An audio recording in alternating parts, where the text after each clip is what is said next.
Hi there, and thanks for tuning in. Today we're going to be looking at Lesson 5.4, Solving Special Systems of Linear Equations. We're going to be writing 4 things down today, and you are going to get a piece of graph paper to help you with your notes, so just make sure you have those when you're ready to start. The first thing we're going to write down just in our regular notebook is, what do solutions of systems of linear equations look like? You can have one solution where there is one point. So example, when you solve would be x is equal to -2, y is equal to 1. You can have no solution, and that means the lines are parallel because they don't intersect. There would be no solution, same solution they could use. And then you could also have infinitely many solutions, and that just means that the lines are the same. Okay, so we're going to take time. This is number 1. And let's go ahead and copy down what we see here on the slide. So I'm going to get you to go ahead and pause the video here. And once you're done writing down the different solutions and what they're supposed to look like, go ahead and click play so you can see how it's done. So the first one we have here is solving the system of linear equations. You can either solve it by graphing or substitution. We're going to graph a few of these first so you can get used to seeing what they're supposed to look like on a graph.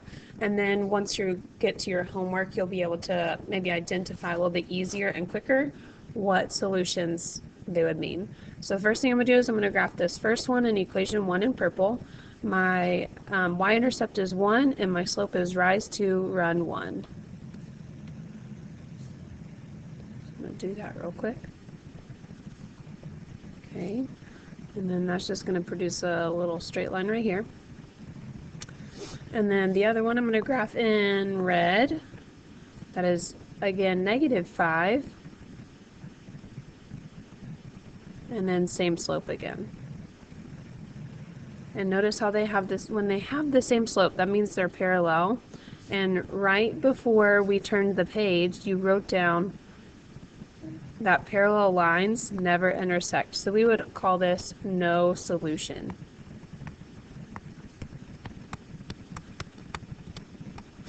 If you don't have graph paper, you still could use it. You still could solve by substitution.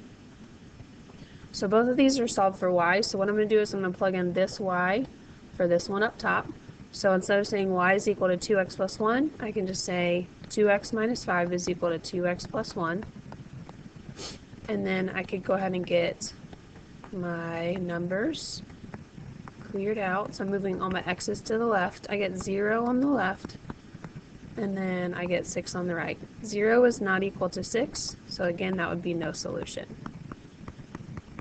Okay, so you can always graph or solve this by substitution, because before, if you looked here, if you get a false answer, -5 does not equal 3. That's no solution.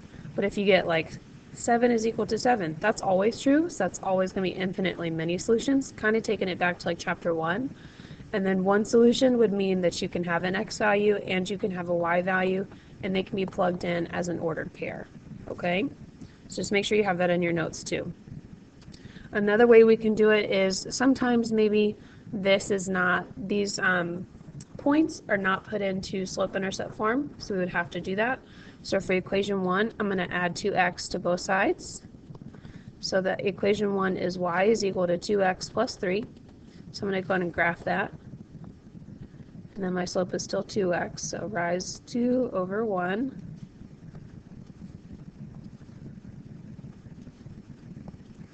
There's my line. And then this next one, I'm going to add 4x to both sides. Need to do that in a different color so we can see the difference here. So we'll have, for equation y, 2y is equal to 4x plus 6, and divide everything by 2. Y is equal to 2x plus 3.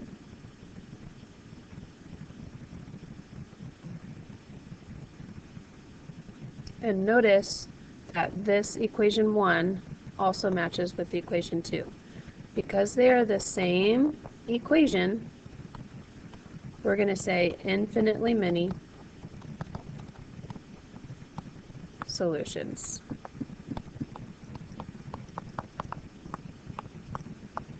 You could have also solved for x and then solved for y, and you would get the same number, and that would also be infinitely many solutions there. So this is where you take out your graph paper notes. You can tape them into your notebooks. You can have them all there. But what you're going to do is go ahead and solve the system of linear equations. Let's go ahead and pause the video here, see what happens on your graph paper, and then decide if there is one solution, no solutions, or infinitely many solutions. All right, so for this one, you might have noticed something right off the bat, that your slopes are their opposite reciprocals. And usually when that happens, that means they're perpendicular. But let's go ahead and graph it just in case. 2x plus 3, I have a b-intercept or y-intercept of 3, and then rise over run is 2.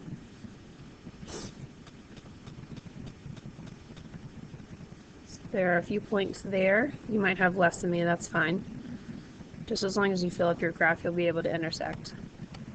And then for the second one, we have negative 2 as my intercept, and a negative 1 over 2 for my slope. Notice I do, in order to intersect here, I do have to go to the left. So up 1 over 2, and that does give me an intersection point of negative 2, comma, negative 1. So we would say one solution. Also because these were perpendicular. So still using that knowledge from chapter 4. Okay, here's number 3 in your notes. Let's go ahead and pause and try number 3, and then once you're done, click play so you can check your work.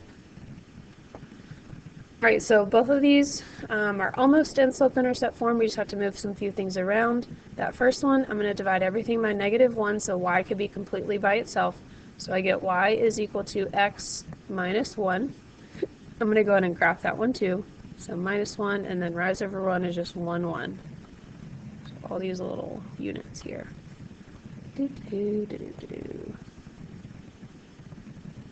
Okay. The next one, let's do that one in a different color, and we're going to get y by itself, so I'm going to add x to the other side. So for this one, I'll have y is equal to, again, x minus 1. Because these are the same, that means the blue line is going to look the same as the red line, so this is going to have infinitely many solutions.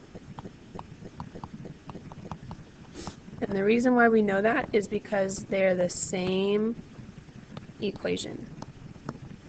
Okay? When they have the same equation, they're going to be graphed the same, obviously. The last one is number 4. So again, let's go ahead and pause for number 4, try it, and then once you're done, click play. All right, so you had to change both of these to slope-intercept form. So the first one, I'm going to do that one in blue.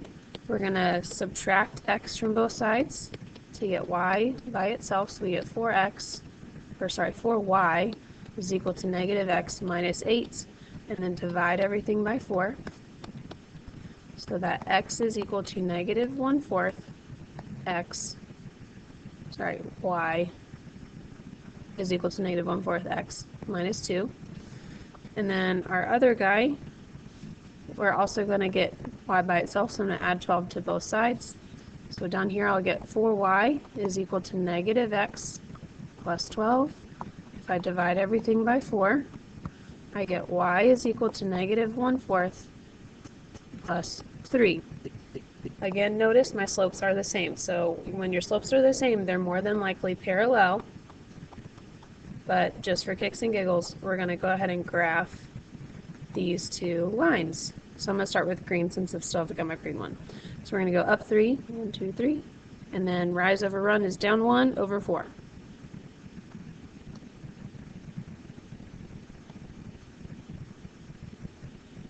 Okay, so there's an example of what the second equation would look like.